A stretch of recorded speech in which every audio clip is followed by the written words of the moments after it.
There's nothing like the great taste of Minute Maid lemonade. It's just so refreshing at around 12:30 in the morning. Yeah, it's going to be one of those episodes where it's late at night and literally anything could happen. Hello everyone, welcome back to episode 7 of Kipper the Dog Home Media Reviews. 7 just so happens to be a lucky number, as well as the Lord's favorite number, and it just so happens that this episode is on Cuddly Critters, which features 7 different episodes. 777. Is that a prophecy? Who knows? So let's not waste any time, let's jump right into the history section of Cuddly Critters.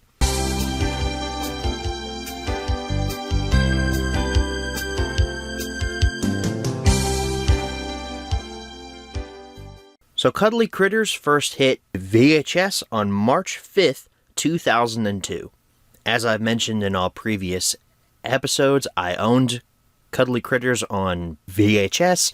It was one that I would watch fairly often, more so than, say, Imagine That, but it wasn't one that was always in my rotation. I'd say it was probably in Tier 2 of the Kipper VHS tapes that I would watch. If Tier 1 was Pools, Parks and Picnics, and Tiger Tales, and a few other things that we're not going to talk about yet because we haven't gotten to them yet, then Cuddly Critters was in Tier 2.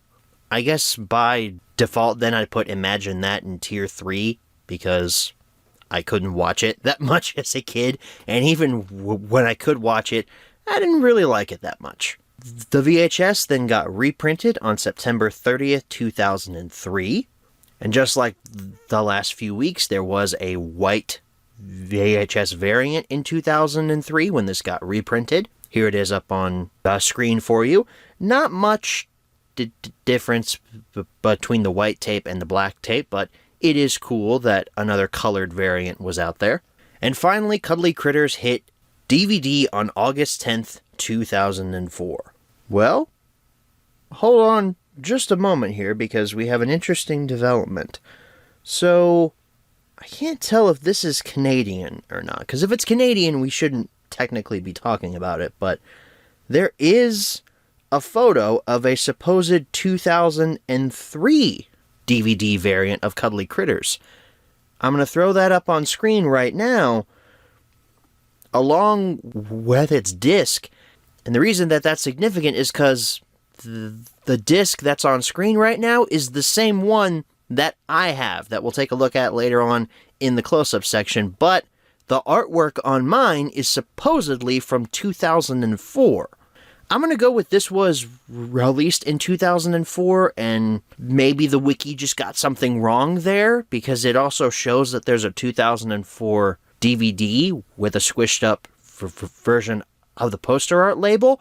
I've never seen that. It's not the one that I own. I'm going to chalk this up as an inconsistency on the wiki's part, because I don't think the eBay seller that I bought this from would swap their discs around. Unless they knew that I was buying it and they had the foresight 2 years into the future to know that I was making this Kipper HMR show and they wanted to screw with me. Hey eBay seller, your fiendish scheme has finally paid off. But with that weird inconsistency out of our way, we're now done with the history section. So let's move right along to the close-up.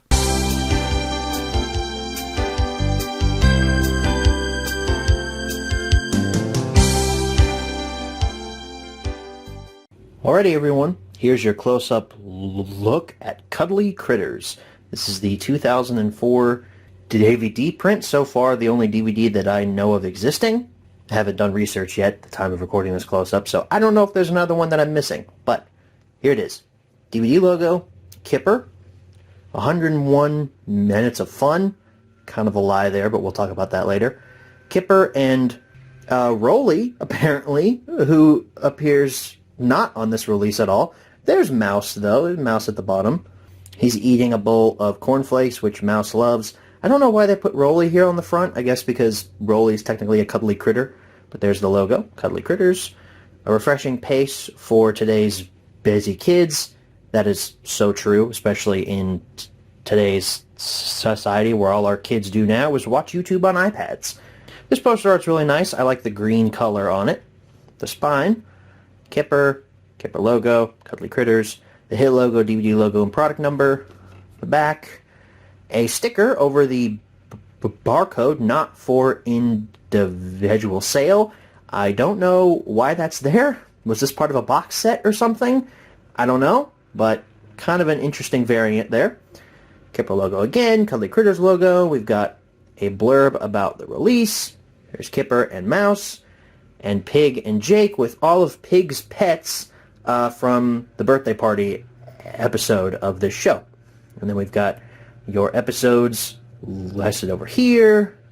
Here's your hit extras, featuring more than 35 minutes of bonus episodes from all those franchises there. Wow, that's a lot of bonus content. And that is why it says that this runs 101 minutes, including bonus features. Without the hit extras, this runs about an hour. So, kind of false advertising there, but no, I can't even make up an excuse for that. That's just false advertising. Your disc looks like this. It's a reflective gray color. Very simplistic. So that wraps up your close-up. Let's move right along to the menu tour. Alrighty, everyone. Here's your menu tour for Cuddly Critters. This one is giving me Imagine That vibes, but yet has the hit extras tab like Tiger Tales did. So it's kind of like an amalgamation of those menus. We have pretty much the poster art as the background for this menu, with play all episodes, episode selection, trailers, and then the hit extras tab. Let's take a look at the episode selection tab first. We got rid of the fun episode selection, like from the last few weeks. Now we just have boring lists. Oh well. We have the Nest, Jake's Bird, Echo, the Goldfish, the Mouse, Hide and Seek, and Hedgehog Watch. Hedgehog Watch was one of my favorite episodes when I was a kid. I just felt like throwing that out there. We do have some artwork, though. We got Pig holding a whole bunch of animals, and Jake with his bird, and earlier on we had Kipper with a bunch of mice around him. I do like the artwork for these. Oh, and the trailers tab returns. We have a trailer for Kipper himself, Angelina Ballerina, Thomas, Bob the Builder, the Wiggles, Barney, and Rubbadubbers. And if you select a particular franchise, you can select a trailer for it. And this time we have a VHS version of It's Great to Be an Engine. I'm guessing it's just the trailer for It's Great to Be an Engine, and it includes the VHS in the trailer. For Kipper, we have a trailer for Kipper Helps Out.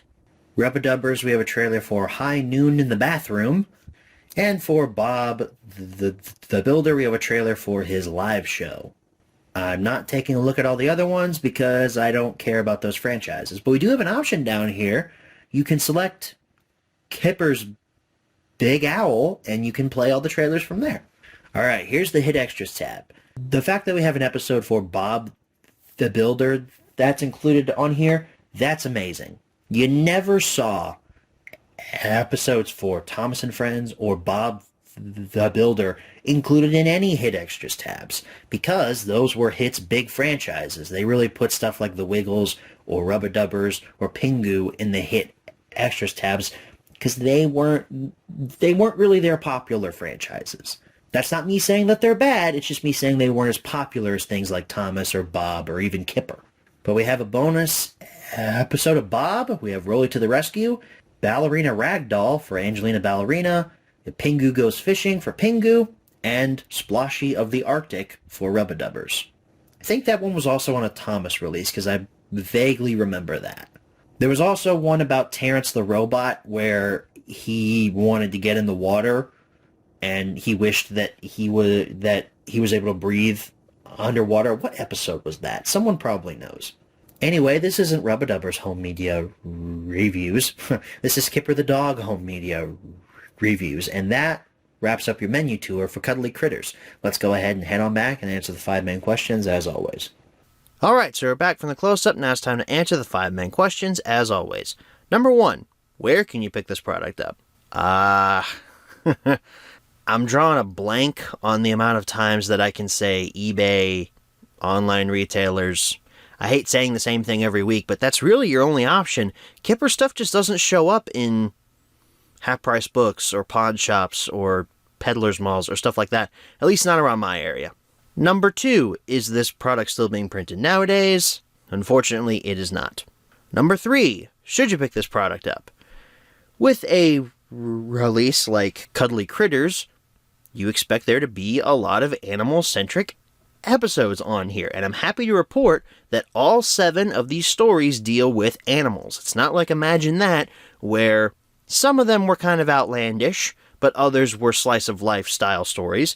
No, this one all deals with animals, and they're all primarily just normal, slice-of-life, just a glimpse into Kipper's world type of episodes.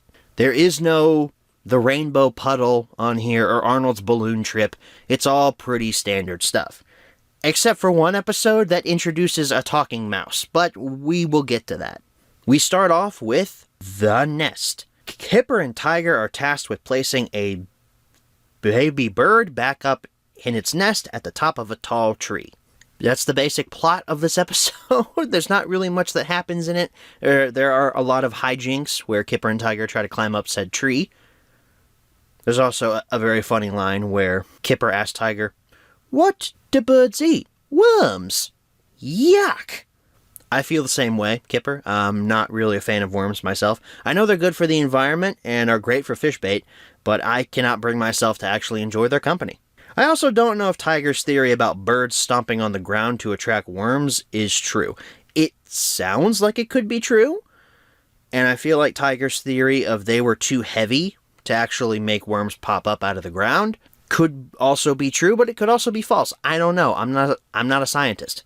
Tiger could be lying, and we should ask him some very important questions, such as, Tiger, did you keep classified documents next to your Corvette inside a locked garage, air quotes around locked, like a certain senile old man who is currently at the highest position in all of America? If you say no, you could be lying, just like this bird thing. I warned you guys this episode is going to go off the rails. It was adorable, though, watching the 2 friends toss that bird around, just so gently, trying to teach it how to fly. Again, I credit Kipper for inspiring my love of animals. The show always treated animals with respect and sincerity. I also remember wanting to build a kick-ass nest in a tree just like Kipper and Tiger. That nest was awesome. Too bad I'm afraid of heights, or rather the fear of falling, so it would never work out for me. A dynamic episode with 2 interconnected plots that serves as a fine opening to this release. Yes, there are 2 plots here because Pig and Arnold make a brief cameo at the beginning and the end because Arnold's lost his kite. It's resolved fairly quickly, so that's why I didn't mention it. Jake's bird. Fluff is an interesting name for a bird, but I'd expect nothing less from Jake. "Hello, Kipper. This is Fluff." Smart bird, though. Hard to train any animal to ring a bell when they want something. "Hello, Kipper. You've got a bird on your head." Thanks, Pig, for the obvious statement, and thanks for letting Fluff escape, you jackass. I see now where Arnold gets his pension for causing chaos. He learned it from Pig. To be fair, Kipper should have closed that window before letting Fluff out, but it's more fun to blame Pig because nothing ever works out for the guy. I wonder if this episode was produced a little earlier than all of the others that are on this release, because I noticed the background work was really plain. It looked almost like I was watching something off of Pig's Cousin or The Visitor. Outside is back to being just a large white void with just little patches of grass to let you know that you're outside. It looks more like a storybook and less like a cartoon world. So funny, though, to watch Kipper and Pig try to get Fluff off of that swing set. Or at least the bird that they thought was Fluff. Because literally in the next scene, "Look, Kipper, Fluff came back." All that work, that incredible fall, for nothing. At least Fluff has a friend now with Squeak. Echo, echo. "Henry! Henry?" "Yo, Pig, I know who you're looking for. You're looking for Crimson2091. I can link you to his channel, Pig." No, Pig isn't searching for my dear friend. He's looking for his lost pet. Turns out that pet is a parrot. One that Kipper has a lot of fun interacting with. That parrot's got some sass to him, though, just like Pig. I can repeat anything you say. I am a clever bird. Cuckoo! Wah! Meow! The alphabet joke still hits all the right funny spots for me, and Jake's reaction sells it. What is it? I don't think it knows what it is. I ask that same question whenever I wake up from an impromptu nap. You know the feeling. You wake up and you have no idea where you are, or who you are, or what your purpose is. The goldfish. Gray background immediately makes me think rainbow puddle, and I'm expecting the George Takei frog to make a return. Fortunately, we are spared from that when Kipper finds a goldfish in a puddle. How exactly did that goldfish end up in a puddle? We are never given that answer. His natural instincts of helping animals kick in, and seeing Kipper try to help that goldfish in his hands as Tiger packs for his holiday was very fun. I can't go on holiday without my bucket.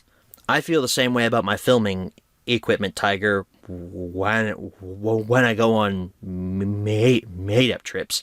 Maybe we need that third tripod for a standard 3-camera setup like they do on sitcoms. I don't know. Better to have it, not need it, than need it, not have it. That usually winds up with me taking a whole bunch of extra shit that I don't need. The foreshadowing of the tadpole was perfect. We all know what's going to happen, but the anticipation sells us on the suspense. Seeing that goldfish in the bag, though, made me think of the Seinfeld episode where our 4 main characters are all trapped in a parking garage because they all forgot where they parked, and Elaine has the plastic bag with 2 goldfish in it, and she's freaking out because apparently goldfish can't live long in plastic bags. How long can fish live in these bags? I don't know. Maybe 3 hours? You better find this car. Let's try this way.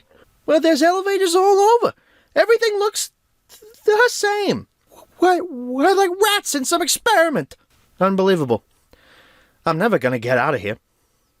You know, a guy goes to pee and he never comes back. It's like a science fiction story. This episode's pretty basic as we cut back and forth between Kipper trying to find the right container for the goldfish and Tiger's holiday. The gag with the frog escaping the bowl and winding up in the pond where the goldfish is as well at the end just made everything feel so complete. Made me feel good. The mouse.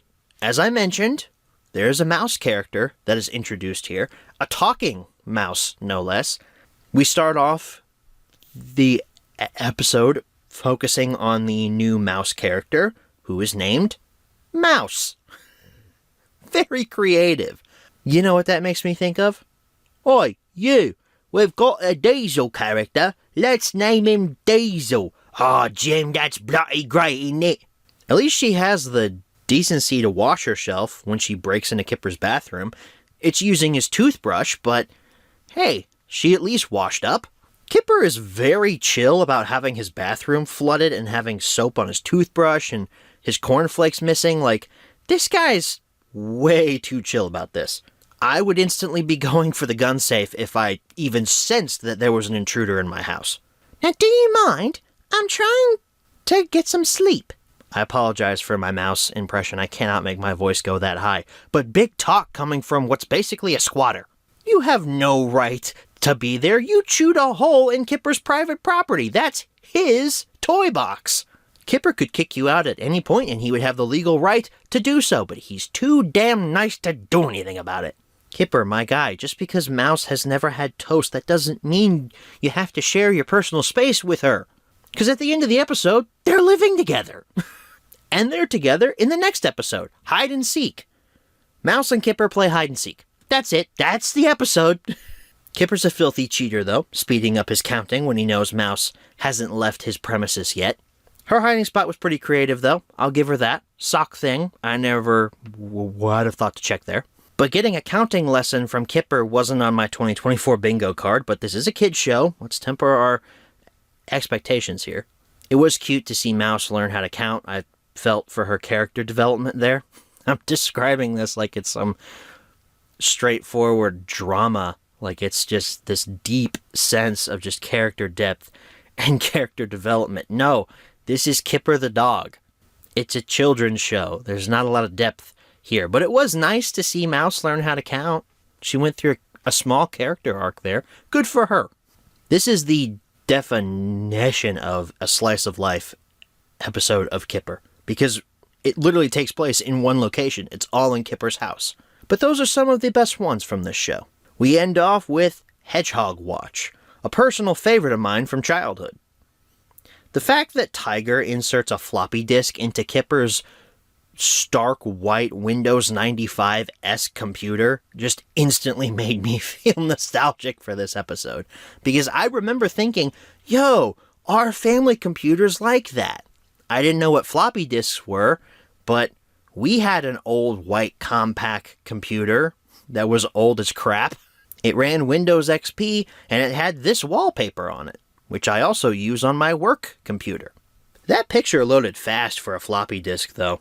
These are official Hedgehog Watch notes. Tiger's taking this whole Hedgehog Watch thing way too seriously. I get it, you want to be able to track when you saw it and everything, but you have to keep a note sheet. Like, why not just check every now and then? It's like, look, hedgehog. And that's what they end up doing. They don't actually stick to the whole, let's stare at the window and watch for the hedgehog for 12 hours.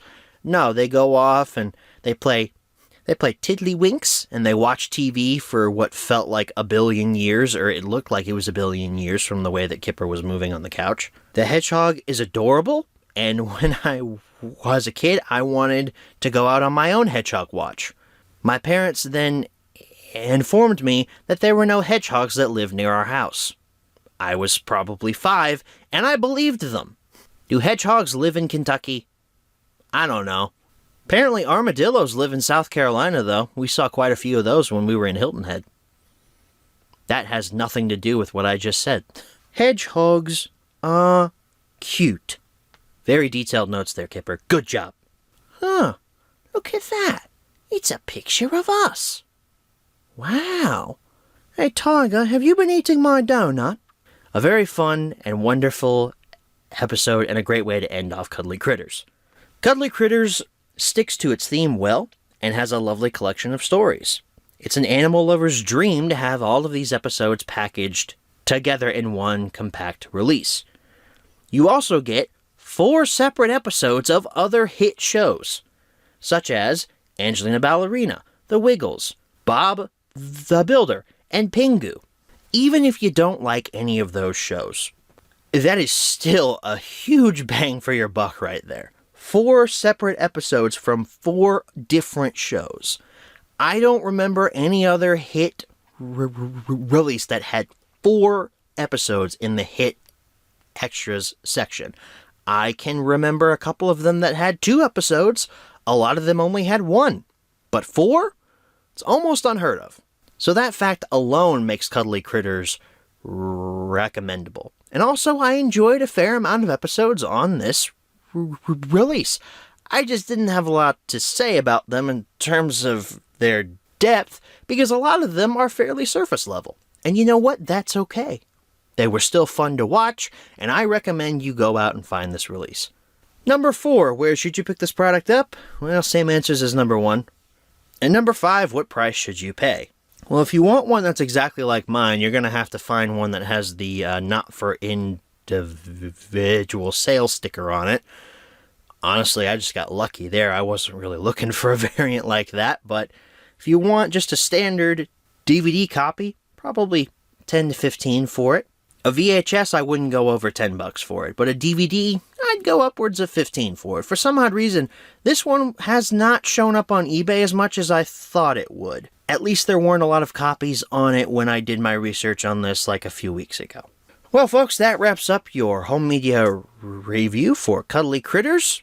I hope all the animals out there are happy. I hope I did you all justice with my review of this. I do not aim to make you upset, animals of the earth. So with Cuddly Critters wrapped up, you all are wondering, what are we covering next week? You know, that makes me think of a simpler time. Back when I laid rubber on the Georgia asphalt. We got a little crazy, but we never got caught. Was down by the river on a Friday night. Pyramid of cans in the pale moonlight.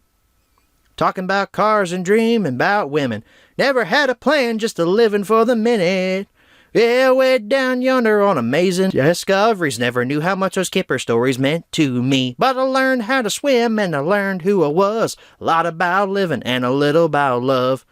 In case you missed it, we're talking about amazing discoveries next week. The one thing that I remember about this release is there's an episode where Arnold dresses up as a purple dragon and everyone gets scared. I don't remember what the context was, though, but it's a Kipper story, so it will more than likely be fun. Be sure to join us next week for that episode. Thank you all so very much for watching. I'll catch you all in the next one. Good night, everybody.